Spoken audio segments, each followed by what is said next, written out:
Кош бойлуу эже карындаштарыбызга өтө жакшы сүйүнчү кабарлар. Куттуктаймын, сиз эң жакшы айлардасыз. Эгерде кош бойлуу боло турган болсоңуз, сизге өтө чоң сүйүнчү, соопторуңуз өтө көбөйүп, күнөөлөрүңүз кечириле турган учурларда жүрөсүз. Күнөө кылам десеңиз да кыла албайсыз. Эмне үчүн сиз кош бойлуусуз? Туура эмес жатайын десеңиз жата албайсыз. Эмне үчүн сиз кош бойлуусуз? Өзүңүз үчүн эле эмес, башкалар үчүн, балаңыз үчүн жашай турган учурда. Бардык эркектер көбүнчө, кечирим сурайм эркектердин атынан, кээде кош бойлуу болгон учурда аялдарды менсибей, бир эле төрөгөн сен белең, толтура төрөгөн аялдар деп кээде кор сөздөрдү айтышы мүмкүн. Эркектин жаны, аялдын жаны 40 болот, бир төрөсөң болду, өнүп кетесиң, көнүп кетесиң деген эркектер бар. Кээде ушул кош бойлуу учуруңузда таштап кеткен, кээде мээрим бере албай калган эркектер бар. Алардын атынан да кечирим сурайм, төрөш оңой эмес. Аллах Таала мээримди ошончолук күчтүү балага берип койгондуктан, баланы төрөгөндөн кийин азабын дароо унутуп, баланы кучакка алгандан кийин дагы төрөйм деп каласыз да. Эркек киши аны түшүнбөйт азабын. Эркектер кичине врач келип, жамбаш жагына кичине укол сайса ооруп болбой калат. Аялдарчы? Ошондуктан, урматтуу эже карындаштарым, бул кош бойлуу учуруңузда чачыңыз төгүлөт, чачыңыз ак түшөт, туура отуруп, туура баса албайсыз. Эмне үчүн? Балаңыз үчүн. Кээде жакшы көрүп турган нерсеңизди жей албайсыз. Эмне үчүн? Балаңыз үчүн. Баланын ден соолугуна зыян деп. Күн түн уктабайсыз. Эмне үчүн? Балаңыз үчүн. Кээде балаңыз тебип бирдекени каалап калат. Африкадан бирдеке алып келип жеймин деп калат. Эмне үчүн? Ушу балаңыз үчүн. Айтор бардыгы балаңыз үчүн болуп калат. Ошол учурда түшүнөсүз. Айтайын дегеним, бул учурда кыла турган кээ бир иштериңиз бар, эже карындаштарым. Биринчиден, музыка угуш токтотосуз. Кош бойлуу учуруңузда музыка уккандын ордуна Куран угуңуз. Куран угуңуз. Ошо телефонбу, соткабы, тамак кылып атасызбы? Бүгүн көп учурда тамак кылып атканда музыка угуп алып тамак кылышат. Уктап атканда аялдар музыка угуп укташат. Жок, сиз андай кылбаңыз. Куран угуңуз. Башында кыйын болот, мажбурлагыңыз ошону. Өзүңүздү мажбурлап көндүрүп алыңыз эле ошол Куранга.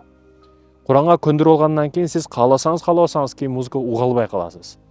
Курансыз тура албай каласыз. Угуп жүрсөңүз, жан дүйнөңүз дайым тынч жүрөт. Чындыгында ушундай. Стресс, депрессия деген нерсеге кабылбайсыз. Кош бойлуу аялдар көбүнчө угуш керек. Себеби кош бойлуу учурда стресске түшүп калыш оңой болуп калат да. Ошондуктан кааласаңыз, каалабасаңыз Куран угуңуз. Кош бойлуу учурда Куран үйрөнгөнгө аракет кылыңыз. Тамгалап окуйсузбу, ошо атайын устазаларга барасызбы, интернет деген нерсе азыр өнүгүп калды. Айтор кандай жолун кылбаңыз, үйрөнгөнгө аракет кылыңыз. Алиф, ба, та, са, жим, ха тамгаларын үйрөнүп, араб тамгаларын үйрөнүп, Куран окуганга аракет кылыңыз. Себеби бул учурда сизге эгерде түшүнүктүү кайненелер боло турган болсо, түшүнүктүү өмүрлүк жолдошуңуз болсо, сизге көп жүк боло турган учур болбойт да. Бош убагыңыз көп болот. Ошол учурда көбүрөөк Куранга аракет кылыңыз. Ал эми анын жанында тегерегиндеги кайненелерге, күйөөсү боло турган болсо, ошо эркектерге эскертүүм, кош бойлуу аялга жакшы мамиле кылыңыз. Бүгүн келинди 3-тө тургузуп эшик шыпыртырат, саартан кечке иштетет, ден соолугуна маани бербейт, кээде ден соолук ичине ооруп калса бар, кайны журтуна ошол өзүң апаңдын үйүңө барып кел дейт. Ушинтип кордоп, ден соолугун жоготуп, анан ден соолугу бар небере күтөт да. Бул адилеттүүлүк каякта калды? Ден соолугун алып бүттүңүз, эми ден соолукту сону небере төрөп бер мага деп талап кылып атасыз да. Бул адилетсиздик болуп эсептелет. Ошондуктан кайненелер ошо кош бойлуу учурда келиндерин негизи эле кыйнаштуур эмес. Өзүңүздүн кызыңызды көрүң. Өзүңүздүн кызыңызды түнү кыйнайсызбы? Эшик шыпыртасызбы, жокпу? Ошо келиндер дагы суранычым, ошо кайненелериңизди апаңыздай көрүңүз. Бардык ордунда болот ошондукта. Ошол учурда. Анан эркектерге көп айтамын, күйөөнү эңсеп калат. Кош бойлуу аялдар көп учурда күйөөсү жанында болушун каалайт, көбүрөөк убакыт бөлүш керек эркек киши. Ошол учурда көбүрөөк сүйлөшүш керек. Неге десеңиз, аял кишинин башын иштетип, бир стройка кылып атасызбы үйдө? Кош бойлуу болсо аялыңыз, келип сураңыз, мына стройканын крышасын мындай кылайын деп атам, же китеп окуп атам, мына жерге түшүнбөй калдым, айтып бер деп, кайра суроону көбүрөөк аялга бере бериш керек. Аял киши ошол жерде ой жүгүртүп, мындай кылсак мындай болот. Мына үйдүн крышасын мындай кылсак, мына стилде кылсак жакшы болот экен. Мен изилдедим китептен, мындай экен деп көрсөтүп, ой иштеп атабы, бул балага дагы берет да. бала дагы акылдуу болуп төрөлөт дегени бул. Ошондуктан бул нерсе баягы кээ бир балдар өтө акылдуу төрөлүп калат. 3-4 балдар неге десеңиз, апаны дагы мындай шашма учурлары жоголуп, оор басыктуу болуп, акылы калчап, кош бойлуу учурда көп нерсени ойлонгон, 2-3-дө көбүнчө ойлонуп калат го аял киши. Ошондо ойлуу болуп, айтор бул ойлуу болуп төрөлөт экен да, акылдуу болуп төрөлөт экен. Ошондуктан да көбүрөөк сүйлөшкөнгө аракет кылыңыз эркектер, кош бойлуу аялыңыз менен.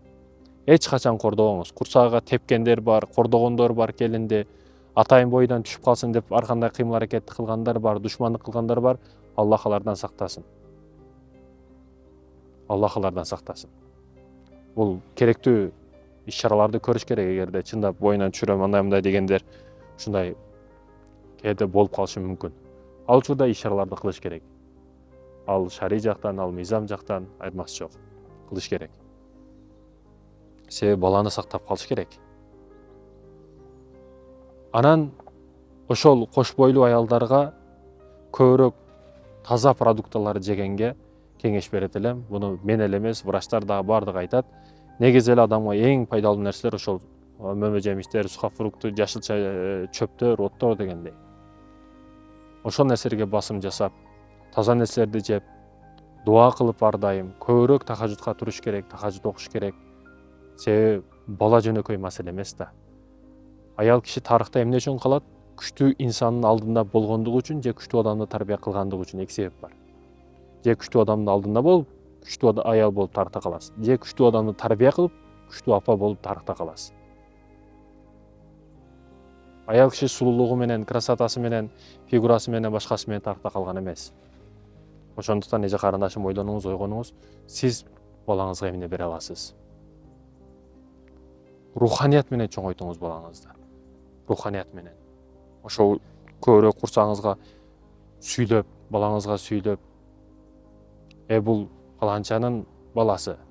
Атыңыз мисалы Сафия, Сафиянын кары баласы.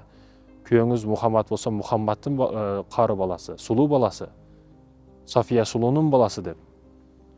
Мында балага кайра ошол курсагынан кары деген түшүнүк, хафиз деген түшүнүк, улуу илимдүү деген түшүнүк, профессор, доктор деген түшүнүк кайра кире берет. Ошондой боломун дейт да бала. Чөйрөбүздө карап, мисалы үчүн окумуштуулар жыландарды жаш балдардын арасына кое берет да. Жаш бала билбейт, бул жыланбы, чагабы, эчтекени билбейт да, бала кучактап жылан менен ойноп жүрө берет. Демек окумуштуулар жыйынтыгы коркууну жаш бала адамдар негизи эле чоңойгон сайын ар нерселерден угуп, көрүп, анан кийин алат да коркуу деген сезимдерди. Негизи жаштыгыбызда төрөлгөнүбүздө коркуу деген сезим болбойт бизде. Жаш балада биз ушу чөйрөдөн окуп, түшүнүп, китептерден окуп, жылан чагат экен, жолборс алдыбыздан чыгып калса, чите болсо өлүп калат экенбиз деген нерселер сырттан үйрөнөбүз. Бүт коркууга байланыштуу маселелерди. Коркок кылбаңыз балаңызды. Эркекче дух менен, эркек болуп төрөлүш башка, эркек болуп жашаш башка да негизи. Туура жолду билген башка, туура болуп жашаш башка. Ошондуктан урматтуу энелер, эже карындаштарым, баланы тарбия кылыш негизги маселе. Бүгүн көп апалар байкасаңыз килограммыга, ростуга, узундугуга иштеп атат, бирок тарбиясына иштебей аткан учурда. Сиз балаңыздын тарбиясына иштеңиз. Жашоодо бою кыскалыгы, семиздиги, бой узундугу маанилүү эмес. Тарбиясы маанилүү, адеп ахлагы, иманы маанилүү.